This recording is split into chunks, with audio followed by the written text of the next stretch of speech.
Ciao a tutti e bentornati a un nuovo video della pizza fatta a mano. Oggi promesso introduzione super breve perché il video è un po' più lungo del solito. Vi farò vedere come ho realizzato questa napoletana sbagliata o contemporanea 100% biga.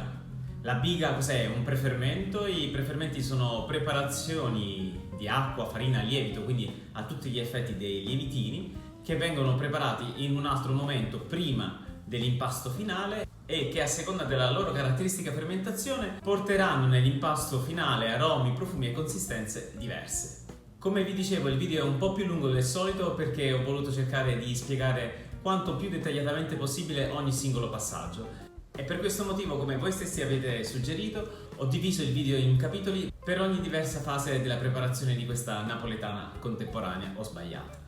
Quindi ci sarà un capitolo dedicato solamente alla biga, uno alla chiusura dell'impasto, poi alle pieghe, allo staglio, alla stesura e alla cottura. I capitoli, per chi non lo sapesse ancora, sono i numerini che trovate nella descrizione qui sotto e iniziano da 0, 2.00 e poi troverete altri numerini con il nome del capitolo. Ecco, basta cliccare su quel numero e il video salterà direttamente alla fase dell'impasto che vi interessa. Così se per esempio inizierete preparando la biga come l'ho preparata io e il giorno dopo vorrete andare a vedere la chiusura dell'impasto, non ci sarà bisogno di riniziare e scorrere tutto il video, ma andrete direttamente alla fase della lavorazione che vi interessa. Provate assolutamente questa ricetta, questa napoletana 100% biga, perché il risultato e soprattutto il profumo, come vedrete no, ma come vi dirò alla fine del video, è fantastico.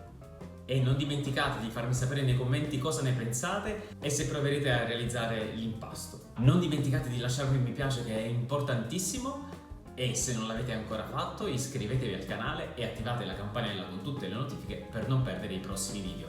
E ora è il momento di andare a vedere questa super ricetta. Eccoci qua.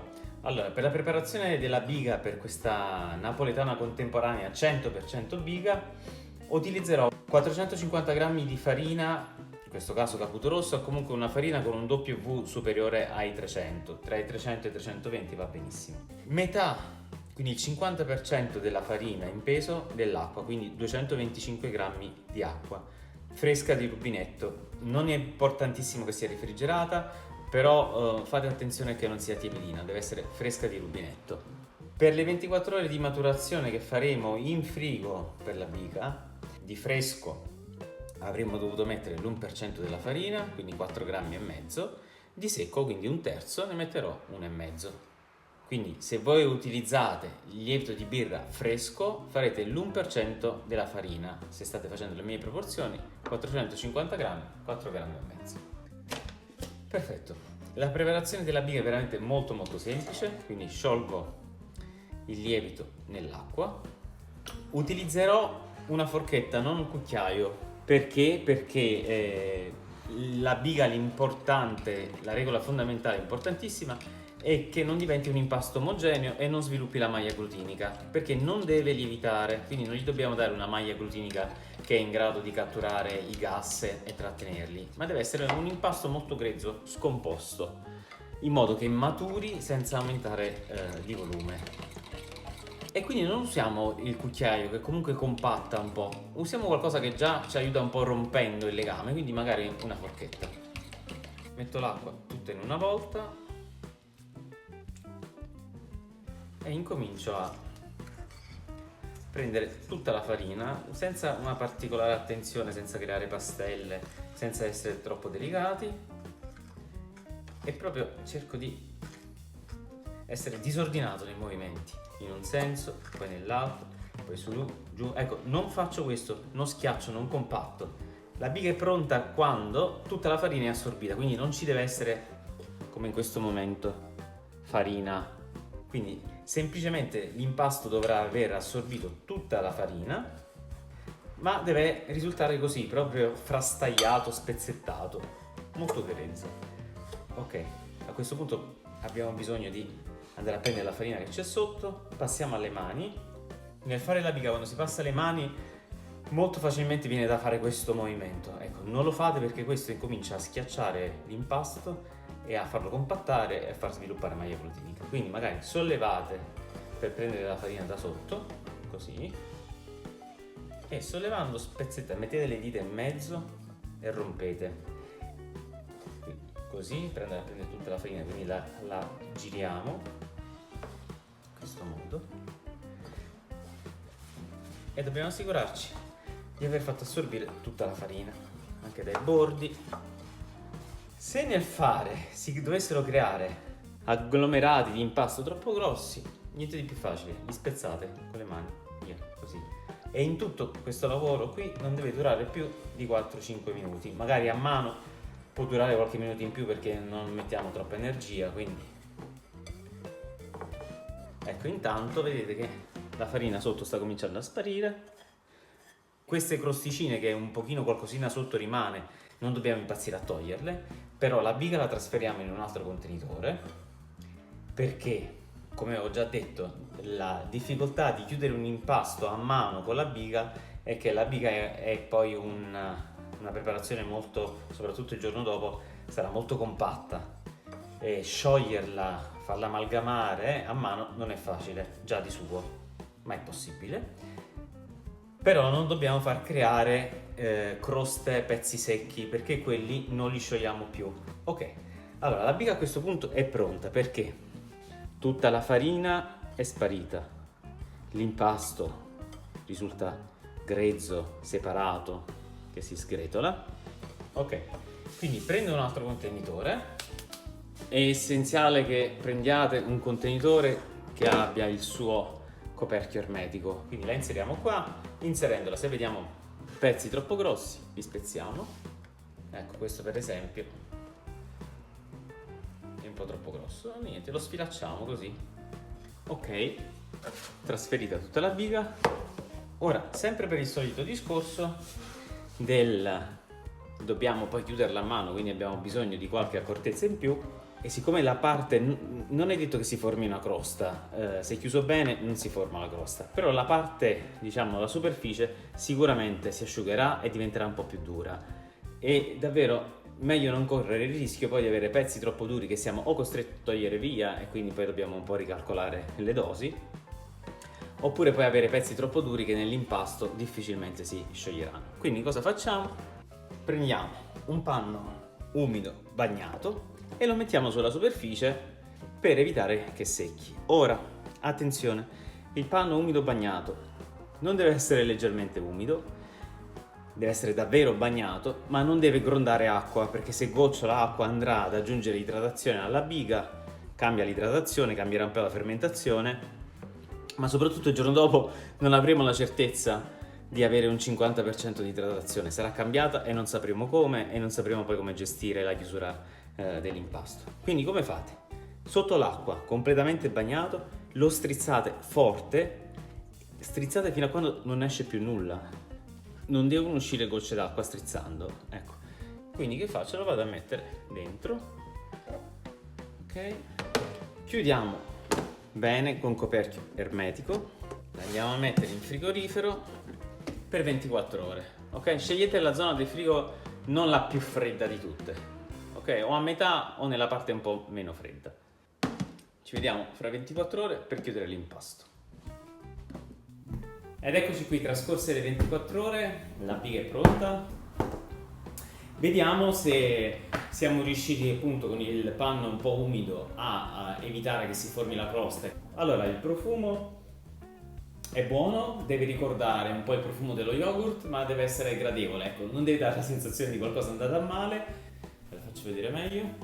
Quindi la biga si presenta in questo modo, vedete che non è particolarmente lievitata, si è solamente gonfiata, quindi questo vuol dire che le cose sono andate come dovevano, quindi ha fermentato senza lievitare. Quindi ora cosa dovremo fare? Dovremo andare ad aggiungere solamente 3 ingredienti: il sale, ovviamente, l'acqua per raggiungere l'idratazione desiderata, e poi dovremo aggiungere anche del malto. Se non avete il malto va bene il miele, adesso vi dico anche le proporzioni. Perché dobbiamo aggiungere il malto? Perché stiamo facendo un 100% biga, vuol dire che tutta la farina che servirà alla nostra pizza l'abbiamo già messa nella biga, che per 24 ore ha fermentato in frigorifero, e diciamo che i lieviti hanno un po', in un certo senso, esaurito tutti gli zuccheri che c'erano nella farina, se non tutti, una buona parte.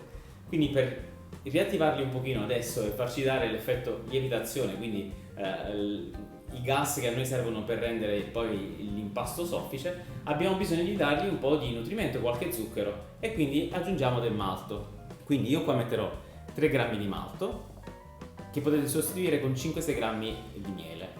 Poi abbiamo 15 grammi di sale e 67 grammi di acqua, che per le proporzioni che ho usato io mi faranno arrivare al 65%. Comunque nell'info box in descrizione vi lascio tutte le dosi. Trasferisco la biga così com'è, tutta in un pezzo, in una ciotola. L'acqua assicuratevi che sia fresca, non c'è bisogno che sia fredda, ghiacciata dal frigorifero, però non deve essere tiepidina perché in questo momento fa anche abbastanza caldo, quindi ci vuole un'acqua bella fresca di rubinetto. Se l'acqua dal vostro rubinetto esce un po' tiepidina, fategli un piccolo passaggio in frigorifero, giusto per rinfrescarla. Ok, allora aggiungo subito il malto o il miele e un goccio d'acqua. Faccio così dei buchi, ci faccio entrare l'acqua nei buchi e poi ci richiudo la pasta sopra.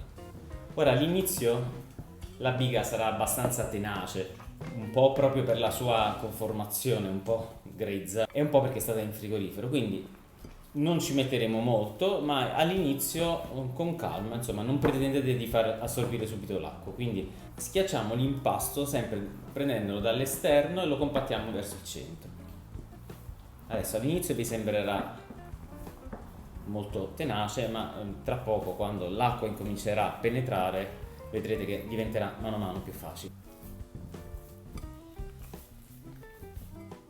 Non abbiate paura se durante vedete che l'impasto comincia un po' a sfaldarsi, è normale, è l'azione dell'acqua che rompe un pochino per cercare di penetrare, di sciogliere delle parti, ma è normale, basta lavorarlo e tutto tornerà in ordine.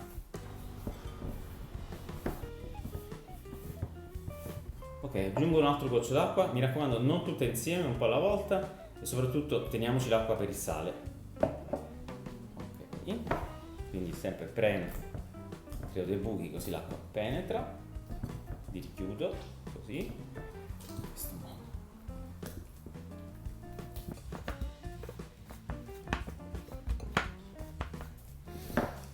Il profumo è gradevolissimo, mentre lavoro sembra già che richiami nel profumo così qualcosa del pane, molto molto gradevole. Ok, vedete che siamo a buon punto, l'acqua si è quasi assorbita tutta e l'impasto si sta anche ricompattando. Ok, a questo punto mettiamo metà del sale e ancora un po' d'acqua, sempre un po' alla volta. Ok, solito discorso, intanto il sale si scioglie nell'acqua, quindi facciamo penetrare bene all'interno e cominciamo a chiudere e con pazienza più che forza lavoriamo per far assorbire acqua e sale.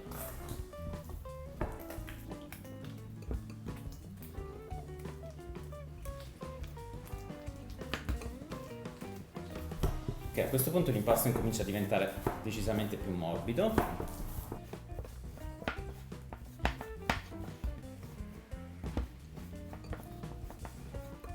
Ora mettiamo l'altra parte di sale e ancora un filo d'acqua. Facciamo penetrare l'acqua nell'impasto. Il sistema è sempre lo stesso. Importantissimo è che aggiungete l'acqua un po' alla volta. Se mettete troppa acqua tutti insieme, la maglia glutinica potrebbe rompersi e potrebbe essere sempre più difficile ricompattarla. Stesso discorso. Tra l'altro adesso è meno tenace, quindi è anche meno faticoso lavorarlo.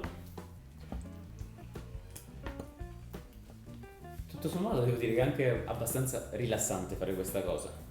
Se la prende come un momento per anche scaricare un po' di tensione.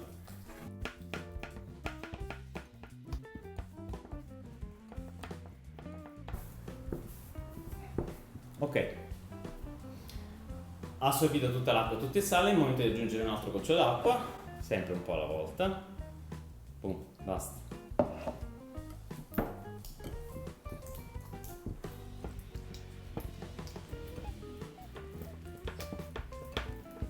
L'impasto è sempre più morbido perché è sempre più idratato. Allora, è normale che in questa fase incominci a diventare un po' appiccicoso. So per esperienza che chi non è molto abituato a lavorare a mano, quando sente l'appiccicoso è un momento un po' di panico. Non succede nulla, è un po' appiccicoso, basta, come dire, che comunque si stacchi dalle mani, darà la sensazione di un po' di appiccicaticcio, basta farci pace un attimino, accettarla e piano piano si asciugherà. Non lasciatevi spaventare dalla sensazione dell'appiccicoso. Non vuol dire che state facendo le cose sbagliate. È normale che in alcune fasi, lavorando a mano, l'impasto sia appiccicoso. Poi quando è così morbido, come ho detto già in altri video, non è fantastico affondare le mani dentro, quindi si può cambiare il movimento e prenderlo da sotto. Così. Come è il movimento un po' di quando si sbatte l'uovo della frittata. Cioè, l'impasto cambia, non dico immediatamente, ma molto velocemente.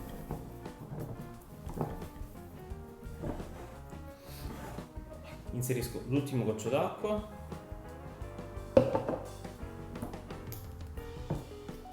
In ogni caso io sono andato avanti dritto.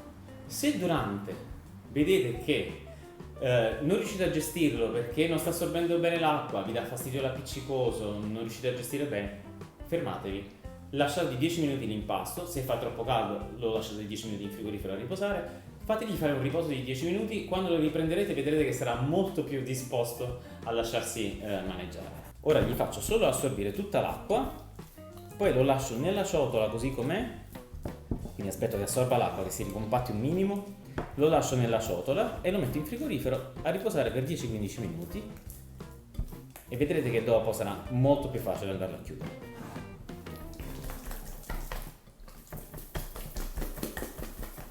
Ricordatevi che a questa idratazione viene molto utile far questo, vi aiuta tanto.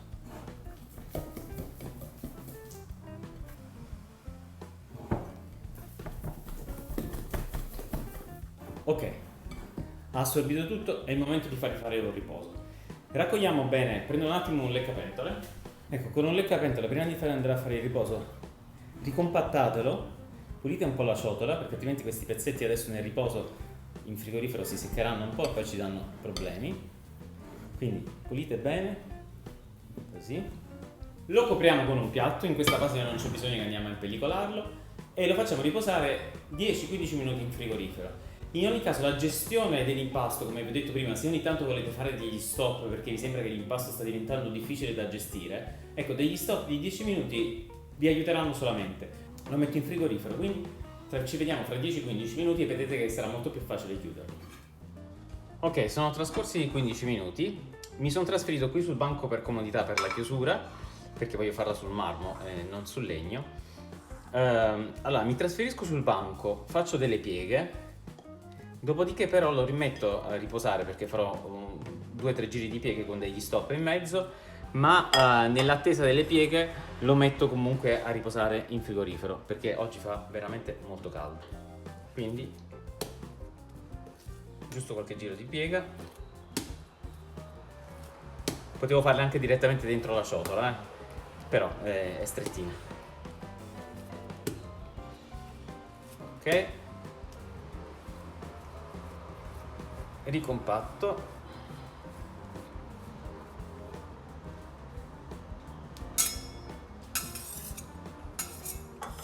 e metto di nuovo nella ciotola e in frigorifero a fare uno stop di 10 minuti. Ok, trascorsi altri 10 minuti, riprelevo l'impasto sul banco per fare un giro di pieghe, è molto più malleabile ora, quindi le cose stanno andando nel verso giusto, e facciamo delle pieghe. Ecco qua, si vede già che sarà bello carico di aria. 4-5 volte, non di più. Ecco qui, diamo una mezza chiusura e ora lo rimettiamo di nuovo in frigo per 10 minuti per l'ultimo riposo. Dopodiché poi faremo le ultime pieghe e lo metteremo a lievitare. Quindi lo ripongo qua. Adesso poi dopo le ultime pieghe, quando lo ripongo per lievitare, invece dobbiamo metterlo in un contenitore pulito. Chiudo e infrigo per altri 10 minuti. Ultimo riposo fatto, molto più liscio. Ok, ultime pieghe e chiusura, ma è tutta un'altra cosa adesso e si capisce già come lieviterà. La struttura della biga si vede già. Ok, non tantissime, 2, 3, 4 e l'ultimissima, 5, basta. Un minimo di perlatura. Ok, ora lo ripongo in questo contenitore e lo metterò in frigorifero per 6-8 ore per completare la fermentazione. Non farà molta differenza se starà 6 oppure 8 ore, quindi regolatevi anche in base alle vostre esigenze di tempo. Quindi 6 ore in frigorifero e poi staglio. Perfetto, trascorse le 6 ore in frigorifero, prelevo l'impasto che si presenta maturato e un po' lievitato e lo dividerò in panetti. Da questo impasto che ho fatto io ne ricaverò 3 da circa 250 grammi che metterò poi in una cassetta per completare la lievitazione a temperatura ambiente. Ci vorranno circa, con questa temperatura di 26 gradi, ci vorranno circa 2 ore e mezza, quindi a riposo per 2 ore e mezza. Ed è arrivato il momento della stesura. I pannelli sono belli gonfi, hanno lievitato bene. Ne prelevo uno dalla cassetta. Ecco, molti di voi mi hanno detto che hanno difficoltà a prelevare il pannello dalla cassetta. Potete mettere nella cassetta, quando li mettete a lievitare, un po' di semola sul fondo. Non modificate l'idratazione, non vi preoccupate. Se il pannello è ben chiuso non entra la semola dentro. Ok, procedo spingendo l'aria verso il cornicione e incomincio poi a allargare il disco di pasta con questo movimento rotatorio per una prima stesura, dopodiché passo alla tecnica dei pugni, quindi appoggio il disco di pasta sui pugni e ruotando tiro e allargo. Eccolo qui stesa, farò una margherita, quindi aggiungo il pomodoro, parmigiano,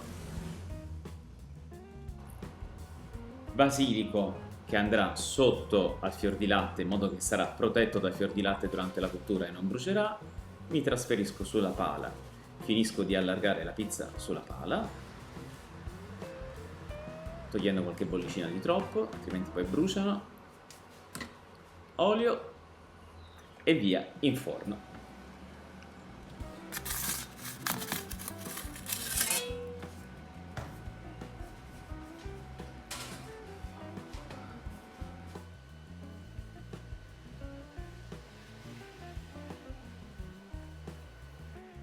E mentre osserviamo la magia avvenire, è il momento, se il video vi è piaciuto, di farmelo sapere con un bel pollice in su, un bel mi piace e magari lasciando un commento. E non dimenticate di iscrivervi al canale e di attivare la campanella con tutte le notifiche per rimanere sempre aggiornati sui nuovi video.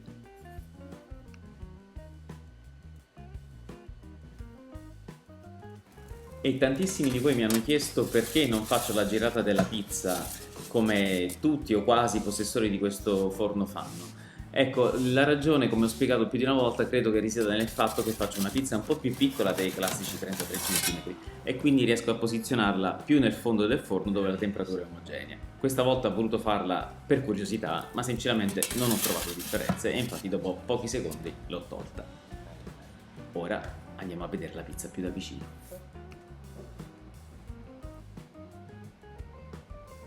Ok, tra un attimo taglierò il cornicione, ma devo essere onesto, far passare in un video in cosa abbia fatto la differenza fare un impasto 100% biga è un po' difficile. Vedrete il cornicione è molto ben alveolato, ma questo cornicione lo si può ottenere anche con un impasto senza biga.